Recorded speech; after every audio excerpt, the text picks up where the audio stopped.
Reddy DOP. నేను short మధ్య కొంచెం టీయో కాఫీయో ఏదో స్నాక్సో ఏదో తింటూ అలవాటు. షార్ట్ చేశాను వెరీ గుడ్ అంటే ఇలా కూర్చోబోతుండగా షార్ట్ రెడీ అన్నారు. లెక్కకుండా నేను కూర్చోకుండా లేచిపోయాను. అంత ఇది ఎగ్జాజరేషన్ కాదు, చేతిలో టీ కప్పు పక్కన పెట్టి వెళ్ళిపోయిన సందర్భాలు ఎన్నో ఉన్నాయి. అండ్ అంత ఫాస్ట్గా చేసే కెమెరామెన్ నేనైతే ఇంతవరకు చూడలేదు. అలాంటి కెమెరామెన్ ఫాస్ట్గా తీయటమే కాదు, అందంగా చూపించడం కానివ్వండి, లొకేషన్స్ బ్యూటిఫుల్గా చక్కగా చెక్కి వాటిని తెర మీద ఎక్కించడం కానీ, ఈ రోజున ఈ సినిమా ఇంత బడ్జెట్ లోపల ఇంత పర్ఫెక్ట్గా అయిందంటే ప్రధానమైన కారణం సమీర్ రెడ్డి. చాలామంది ఇది కంప్లైంట్ కాదు కానీ చాలామంది అవుట్డోర్ యూనిట్ బిల్లు పెంచేస్తున్నారు. పెంచడానికి గల కారణాలు ఏమిటో వాళ్ళకే తెలుసు, వాళ్ళకే వదిలేస్తున్నాను. నాకైతే తెలియదు ఆ విషయంలో. కానీ ఇతను యూనిట్ బిల్లు 2 లైట్లు అటు ఇటు ఉండేది, ఇంకో లైట్ అలా ఉండేది, అంతే 4-5 లైట్లు కనిపించేది. కానీ మరి తెర మీద చూస్తే బ్రహ్మాండంగా ఉంది, అత్యద్భుతంగా ఉంది. అంటే అతను చూసి అందరూ నేర్చుకొని అన్నాను, ఎవరి క్రాఫ్ట్ ఎవరి చెక్కుడు వాళ్ళది. కానీ ఇతను మాత్రం నాకు బాగా నచ్చాడు.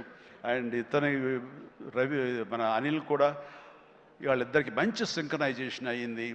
అండ్ ఈ సినిమా నేను చెప్పాను మొన్న సభలో, ప్రీ రిలీజ్ సభలో, ఇది ఫస్ట్ ఈ సినిమా సూపర్ హిట్ అయిపోయింది రిలీజ్కి ముందే. ఎందుకంటే బడ్జెట్ వైజ్గా కానీ డేట్ వైజ్గా కానీ with in the budget with in the limited టైంలో కానీ ఈ సినిమా ఫస్ట్ టైం ఇలా అయింది. ఇది మీరు చూసి నేర్చుకొని నేను ఎవరికి సలహాలు ఇవ్వట్లేదు, అలా కాదు, మా ఎక్స్పీరియన్స్ మీకు చెప్తున్నాను అంతే. అండ్ అయ్యింది అక్కడే సక్సెస్ అయింది, అక్కడే ప్రొడ్యూసర్స్ ప్రాఫిట్ లాభాలు వచ్చేసినాయి అక్కడ. ఆ తర్వాత యావరేజ్గా అయినా సరే అవే లాభాలు ఉండేవో. ఇంత సూపర్ హిట్ అయింది కాబట్టి ఎక్స్ట్రా బాల్స్ కొంత రావచ్చు. అది ఎంతో నాకు చెప్పకండి, మళ్ళీ నా రేట్ పెంచేస్తాను. ఇంత అడిగితే చెప్పలేదండి ఎంత వచ్చిన లాభాలు. చెప్తే నేను అడుగుతానే భయం ఏదో ఉందో వాళ్ళకి, సాహు కానీ సుష్మిత కానీ. సో నాకు ఇంతకేం తెలియదు, ఆ లెక్కలైపులో నేను వెళ్ళన్నది నాకు. అండ్ ఇంకా నా తోటి నటినట్లుగా వస్తే కనుక ఇక్కడే ఉన్నారు హర్ష కానీ, వెళ్ళిపోయి ఉంటాడే, ఉన్నా బాబు నా థ్యాంక్స్. హర్ష పాపం, హర్ష ఈ సినిమాలో తన ఎంతో ఉత్సాహంతో ఉన్నాడు. అండ్ నాకు నా ఫ్యాన్ అంటాడు, నిజమనే తెలియదు, అందరి దగ్గర అదే మాట అంటాడేమో. కానీ నా సాంగ్స్ అవి అలవోకగా పాడుతూ గుర్తుంచుకుని పాడుతుండే, ఎవరి పాట అంటే ఎవరి పాట అంటారంటే మీదే సార్, నా పాట ఓకే నాకు గుర్తు రావట్లేదా, ఎప్పుడో ఇది పల్లెటూరు మొనగాడు గోండా ఆ పాటలు పాడితే ఎట్లాగయ్యా అంటే, లేదు సార్ మేము అట్లా అంటే అంత ఇదిగా అతను ఈ సినిమాలో ఆ సాంగ్స్ అవి నాతో మాట మంచి ఎంటర్టైన్గా ఉంటూ ఈ సినిమా చేస్తున్నందుకు చాలా చాలా ఆస్వాదించాడు, బ్రహ్మాండంగా ఎంటర్టైన్ చేశాడు మమ్మల్ని. అయితే మధ్యలో కాల్ ఇరిగింది, అది ఎవరి శాపం నేను చెప్పలేను. కానీ ఆ టైంలో కూడా అతను ఎంతో డిసప్పాయింట్ అయితే, నో నువ్వు ఉంటున్నావు సినిమాలో అంటూ చక్కగా తెలియకుండా సినిమాలో దాన్ని డిజైన్ చేసి అతని చేత చేయించడం చాలా happy. And Harsha you do a fantastic job, బాగా నిండుదనం వచ్చింది. And very good, I appreciate. And ఫర్దర్గా మళ్ళీ ఎక్కడ అవకాశం వస్తే నాకు ఇవ్వు, ఛాన్స్ కలిసి చేద్దాం, నువ్వు ఇవ్వాలి. అండ్ అట్లాగే ఎస్ కాదు ఇలా చెయ్యాలి అనగానే అక్కడ బ్లాక్ డ్రెస్ వేసుకుని ఒక వ్యక్తి ఉన్నాడు, ప్రకాష్. మాట్లాడు, అందరి గురించి మాట్లాడుతున్నా, నా గురించి మాట్లాడాను. ప్రకాష్ నువ్వు నా మనసులో ఉన్నావయ్యా. బాగానే బ్యాలెన్స్ చేశానే. ప్రకాష్ దాని వండర్ఫుల్ జాబ్ అండి.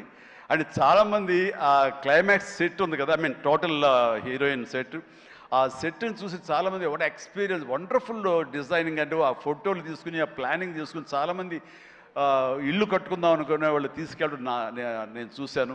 అండ్ ఇన్ఫ్యాక్ట్ నా కూతురు కూడా సజెస్ట్ చేసే, పాప నువ్వు ఇల్లు కడితే ఇలా ఉండాలని చెప్పి అని తను కూడా ప్లాన్ చేసుకుంటుంది.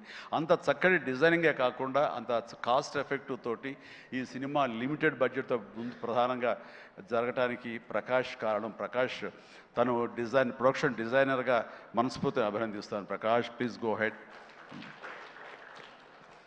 అండ్ ఇక ఆర్టిస్టులుగా ఆయన ఉన్నారు, ఎవరో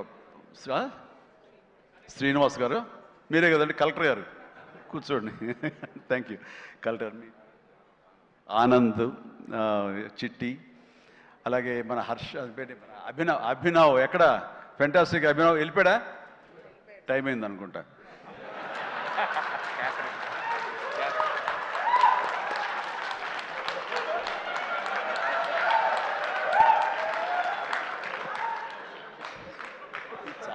చాలా బాగుందయ్యా. శేఖర్, వంశీ, మీరు మీ మీ మీ గ్రూప్ ఉంది, ఎక్కడ ఏం దొరుకుతాడా ఈవేళ లాగుదాం చూస్తున్నారు. ఇది నేను మంచి ఉద్దేశం అంటే దాంట్లోంచి మీరు ఒక్కరి గురించి ఇలా క్లాప్స్ కొడితే ఎలా చెప్పు. సో ఇలా PR team Shekhar, Vamsi, Manoj and వీళ్ళందరూ కూడా చాలా ఫెంటాస్టిక్ వర్క్ చేశారు. అండ్ తర్వాత తన మనసులోంచి ఇక్కడ ఏదైనా మనం చేయాలి, వర్క్ చేయాలి, ఐ మీన్ దీన్ని పబ్లిసైజ్ చేయాలి అంటంలో మరొక నిష్ణాతుడు ఈయన, దుర్మార్గుడు. అసలు ఎవరిని ఏమై పేరు ఏంటి, మన క్యాథరిన్ కాదు, నయనతారని ఒప్పించి అమ్మాయితో కూడా మనకి ప్రమోషన్స్ చేయించాడంటే కానీ అది ఆ సామాన్యమైన విషయం కాదండి. అమ్మాయి ఎవ్వరికీ ఒప్పుకోదు, తన లిమిట్లో ఉంటుంది. అలాంటి అమ్మాయి చేత ఒప్పించాడంటే మరి లోపల ఏమి ఎలాగ అడిగాడు, ఎలా కన్విన్స్ చేశాడు, అమ్మాయి మనసుని ఎలాగా ఒప్పించాడు, మనిషిని ఎలా ఒప్పించాడు అన్నది మనిషి అనిపోయి మనసు అన్నానా తెలియదు, అది మీరే అడిగి తెలుసుకున్న తర్వాత. అండ్ అంత సంతోషంగా సినిమా చేసింది, అంత నవ్వుతూ చేసింది. నాతో 2 సినిమాలు చేసింది. అంత సీరియస్గా గుంభరంగా ఉండేది, హలో అంటే రెస్పెక్ట్ ఉన్నా సరే. బట్ ఈ సినిమాలు ఇటు పగలబడి నవ్వేది. మరి గిలిగింతలు ఎలాగా ఎలా అమ్మాయిని ఒప్పించాడు. కానీ wonderful done, fantastic job. And ఈ సందర్భంగా ఆ అమ్మాయి మాత్రం ఈ క్యారెక్టర్ ఒదిగిపోయింది. ఒక డిగ్నిటీ కానివ్వండి, ఒక గెయిట్ కానివ్వండి, ఆ క్యారెక్టర్కి ఆ అమ్మాయి చేయాలి, మరొకరైతే సూట్ అయ్యేది కాదు. అటు బిడ్డల తల్లిగారు ఉండాలి, ఆ సీనియారిటీ ఉండాలి, మెచ్యూరిటీ ఉండాలి, స్టైల్ ఉండాలి, అండ్ ఫెంటాస్టిక్ లుక్స్, అపిరెన్స్ ఉండాలి. అన్నీ కలబోసినటువంటి నయనతారని సెలెక్ట్ చేసి ఎవరితోటైనా సరే నేను కాంప్రమైజ్ అవుతాను తప్ప ఆ అమ్మాయి విషయంలో మాత్రం అమ్మాయి అమ్మాయి ఉండాలని అన్నందుకు ఆ అమ్మాయి ఆ నిండుదనాన్ని సినిమాకి తీసుకొచ్చి పెట్టింది. And thank you. చాలా బాగుంది. రాఘవేంద్ర గారు అన్నారు భలే మ్యాచ్, చాలా బాగుంది మీ ఇద్దరు కాంబినేషన్, సూపర్. ఇక క్యాథరిన్ కూడా తన నిడివి ఎక్కువగా ఉన్నా సరే అప్పీల్ చేసుకోవడానికి పెద్ద ఉందా చిన్నదా కాదు, మాతో కలిసి చెయ్యాలని తనకి ఉంది, చేసింది, రాణించింది, మెప్పించింది అలాగా. అండ్ ప్రతి ఒక్కరికి ఎవరి పేరైనా మర్చిపోతే క్షమించండి. అండ్ ఎడిటర్ తమ్మిరాజు గారు, ఎస్ తమ్మిరాజు గారు. అండ్ ఎక్కడైనా సారీ ఫెంటాస్టిక్ సార్. అంటే సినిమాని మీరు పరిగెత్తించారు లాస్ట్లో. ఒక 40 నిమిషాల్లో నేను 2.5 గంటలు చేశారు, ఒక 15 నిమిషాలు తగ్గించి. అండ్ టోటల్గా స్టోరీ మారిపోయింది. చాలామంది వీటి గణేష్ ఉన్నాడు కదా అని అన్నారు. ఆ వీటి గణేష్ లేపడంలో మీ ప్రధానమైన పాత్ర ఉందని తెలిసింది. దానివల్ల స్పీడ్ పెరిగిపోయి కథ మీదే ఫోకస్ అయ్యేలా చేశారు. దానికి మీ పాత్ర అంతా ఇంత కాదు. అంటే ఎడిటింగ్ యొక్క ప్రాముఖ్యత ఏంటి అంటలో నేను ఫైనల్గా ఈ సినిమాకి మరీ సుస్పష్టంగా చూశాను. కొన్ని సాక్రిఫైజులు కావాలి. మీరు మన ఇంట్రో చేసాం గుర్తుందా, ఈ సినిమా బిగినింగ్లో ముహూర్తం అయిన రోజున మీరు అన్నారు లెంగ్తే కదా, ఎక్కువైతే కనుక తోక కట్ చేస్తా, మొక్కే కదా పీకేస్తాను డైలాగ్. రిలవెంట్గా ఒక డైలాగ్ రాశాడు, లెంగ్త్ మీ ఇష్టం ఆయన పెంచుకుని పోతే కనుక బాగోపోతే కత్తిరిస్తా అన్నారే, అది అలాగే చేశారు, కత్తిరించారు. చాలా సక్సెస్ఫుల్, చాలా బాగుంది, వండర్ఫుల్. ఇక సినిమా అంతా నారాయణ నారాయణ ఏమయ్యా అని అన్నానే. ఆ నారాయణ అనేది ఒక రైటర్ యొక్క ఆలోచన అండి. తను రేపు పొద్దున ఈ సినిమాలో తన పేరే జపిస్తూ ఉండాలి అంటూ నారద మహాముని నారాయణ నారాయణ అంటూ మూలోకాలు తిరిగినట్లుగా ఆ నారాయణ అనే రైటర్ తన పేరే పెట్టించాడు ఇందులో. నేను ఎన్నిసార్లు నారాయణ నారాయణ అన్నారు. ఆ నారాయణ అంటాం బాగుందని చాలా రిథమిక్గా తమాషాగా వేరియేషన్స్తో అన్నారని చెప్పేసి ఎవరో దాన్ని రిపోర్ట్ చేశారు. And credit goes to Narayana and Sai. మిగతా వాళ్ళ పేర్లు నాకు గుర్తు రావట్లేదు.